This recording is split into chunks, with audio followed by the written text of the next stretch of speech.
لیکن اب جو میں نے میری سمجھ میں جو آیا کہ اگر یہ شہزادی ٹھیک ہے معاف نہ کرتی، وہ تو آخرت کی بات ہے، اور دفن ہو جاتی تو یہ گڑھ لیتے کہ اور کرے حسن کی ماں ہے فاطمہ، کوئی معمولی تھوڑی ہے، رحمت للعالمین کی بیٹی ہے، حسین کی ماں ہے، بھلا وہ معاف کر کے گئے، گڑھ لیا جاتا۔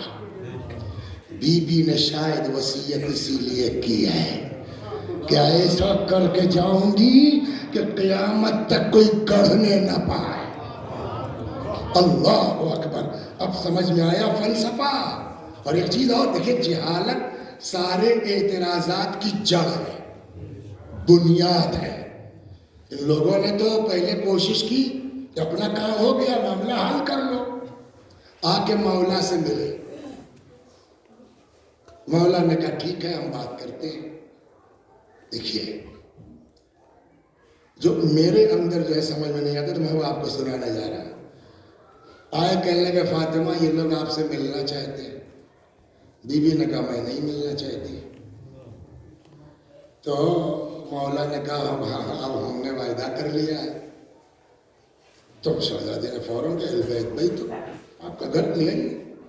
تو میں شروع میں یار مولا سے کیا مطلب، مولا نے کیوں وعدہ کر لیا؟ چلو ایک دن بیٹھے بیٹھے خیال ہو مولا کا وعدہ کرنا ضروری تھا۔ اگر مولا وہیں سے منع کر دیتے نا تو فوراً کر دیا جاتا کہ فاطمہ تو معاف کرنے کے لیے تیار بیٹھی تھی، علی نے جانے ہی نہیں دیا، ہم سارا راستہ صاف کرتے آؤ۔ اور اب آ گئے، سلام علیکم۔ اختر صاحب سلام کرنا واجب ہے کہ مستحب؟ سلام کرنا مستحب، جواب واجب۔ سلام علیکم، ادھر منہ پھیر لیا، ادھر آئے سلام علیکم، ادھر منہ پھیر لیا۔ جب کئی بار ہوا تو پہلا سوال تو یہ کہ فاطمہ شیعہ عقیدے کے مطابق معصومہ ہے، معصومہ سے کوئی واجب چھوٹ نہیں سکتا۔ تب فاطمہ نے سلام کا جواب کیوں نہیں دیا؟ یا تو مانیے کہ معاذ اللہ بی بی سے واجب چھوٹا، ورنہ یہ کہنا پڑے گا کہ مسلمان کے سلام کا جواب واجب ہے، سرکار نہیں۔ صلوات محمد۔ تو آگے بی بی نے کہا مولا کے دن سے پوچھو کہ انہوں نے میرے بابا کو کہتے سنا ہے کہ نہیں؟ کیا جس نے فاطمہ کو ستایا اس نے فاطمہ تو بضعۃ منی فمن آذاها فقد آذانی، جس نے فاطمہ کو ستایا اس نے مجھے ستایا۔ یہ لوگ چوک گئے یار، یہ سمجھے شاید کام ہو جائے گا۔ مولا نے کہا بولو، تو کہنے لگے ہاں صاحب سنا تو ہے۔ جیسے ہی انہوں نے کہا ہاں سنا تو ہے، بی بی نے دست مبارک اٹھا فرماتی ہے خدا تو گواہ رہنا، میں ان لوگوں سے ناراض ہوں اور ہر نماز کے بعد ان کے لیے بد دعا کرتی رہوں گی۔ کل بات کہاں تک پہنچی تھی مصائب میں؟ 2 منٹ اسی کے آگے اور بس۔ اس شخص کے پاس تلوار تھی، ہے نا، تلوار کے دستے سے بی بی کے شکم مبارک پر ایسا وار کیا کہ بی بی کی چیخ نکل پڑی، یا فزت خودی نے لقد سقطت ما فی احشائے، فضا مجھے پکڑ لو، فضا مجھے سہارا دے دو، اے فضا میرا بچہ مر گیا۔ بعض کہتے ہیں امیر المومنین نے آواز دی یا فضتو ادرکی مولاتکی، فضا اپنی بی بی کی خبر لو۔ اتنے میں اب روایت کہتی ہے شہزادی کو غش آ گیا۔ اب مین جو مدافع تھا وہ بے ہوش ہو گئے، ان لوگوں کو موقع مل گیا۔ امیر المومنین سلام اللہ علیہ کے گلے میں رسی کا پھندا ڈال دیا گیا۔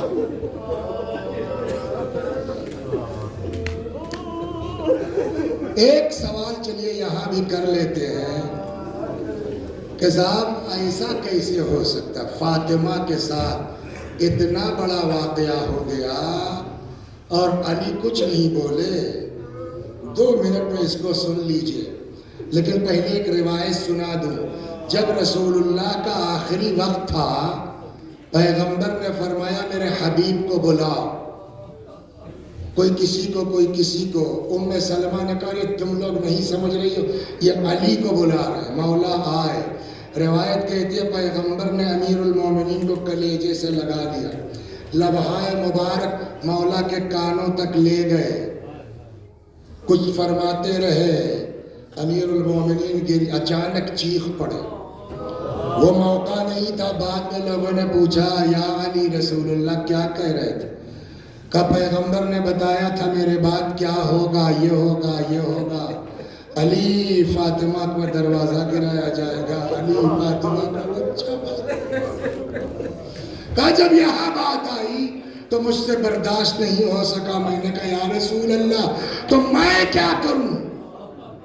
پیغمبر نے فرمایا علی اگر ناصر مل جائے تو جہاد کرنا، ورنہ یا علی صبر کر لینا. بعض کہتے ہیں کہ جب یہ واقعہ ہوا نا تب مولا کائنات سے برداشت نہیں ہوا اور امیر المومنین نے بڑھ کے اس کا گریبان پکڑا اور وہی پٹک کے یہ زانو اس کے سینے پہ رکھ دیا. گھبرا گئی پبلک. کیا ہوا؟ کہ علی کو جلال آ گیا ہے. تو وہاں سے حکم ہوا کہ اگر علی اس جلال کے عالم میں نکل آئے تو پھر کوئی جیت نہیں سکتا. جتنے لوگ مل جائے گھس جاؤ علی کے گھر میں. اب بعض کتابوں میں ہے ڈاکوؤں کی طرح یہ لوگ امیر المومنین کے بیت الشرف میں داخل ہو گئے. مولا نے مڑ کے دیکھا، جانتے بس ایک جملہ فرمایا یہ مجمع میرا کچھ بگاڑ سکتا ہے، کاش رسول اللہ نے مجھ سے صبر کا وعدہ نہ لیا. یہ جملہ کہا اترا ہے. ادھر بی بی کو غش ہے، ادھر ان کو سمجھ میں آ گیا کہ یہ مامور ہے صبر پر. حضرت کے گلے میں رسی ڈال دی گئی. ایک آدمی آگے سے کھینچتا ہوا، دوسرا آدمی پشت سے ڈھکیلتا ہوا لے کے آئے مسجد میں. اب سنیے میری طرف دیکھیے.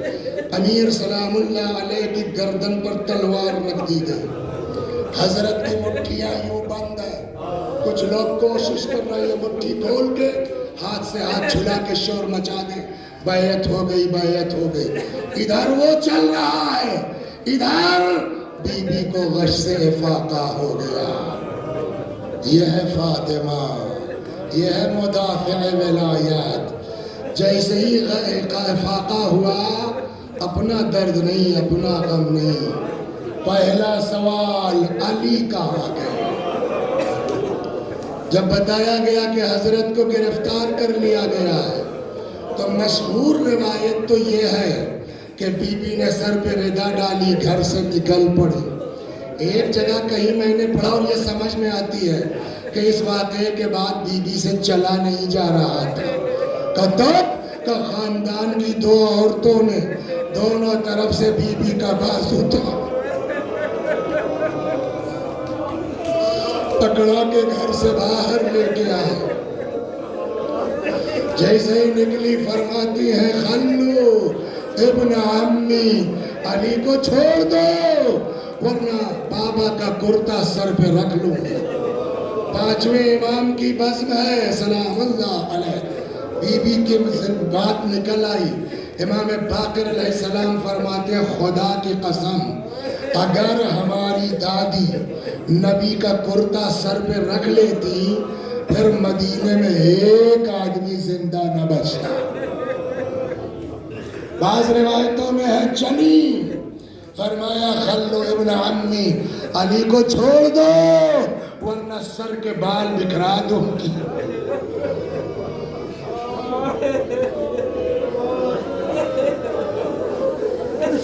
سلمان فارسی کہتے ہیں کہ یہ جملہ ابھی نکلا تھا بی بی کا، مسجد نبوی اپنی جگہ سے اٹھنے لگی.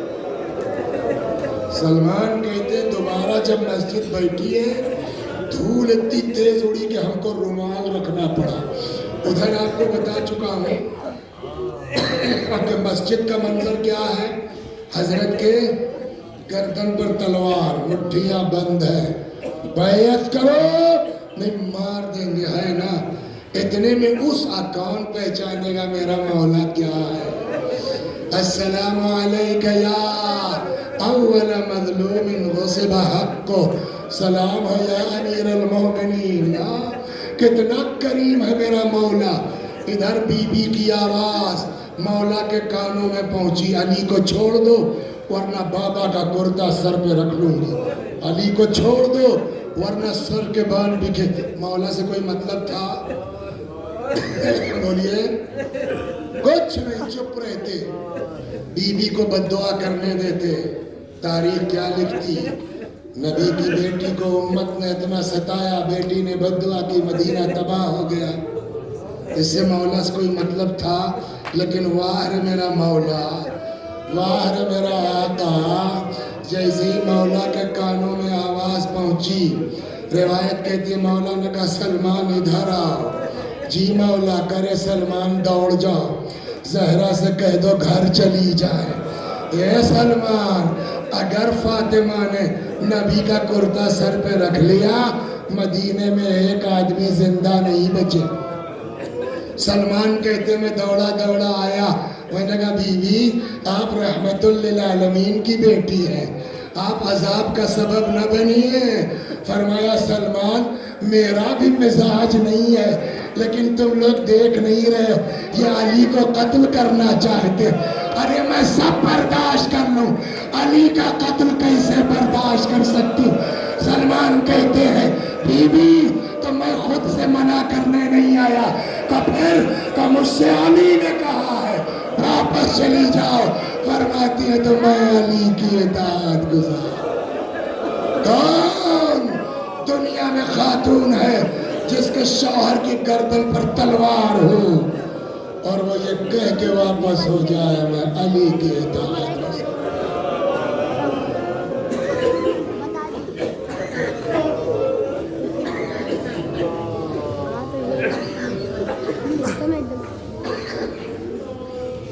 وَسَيَعْلَمُ الَّذِينَ ظَلَمُوا أَيَّ مُنْقَلَبٍ يَنْقَلِبُونَ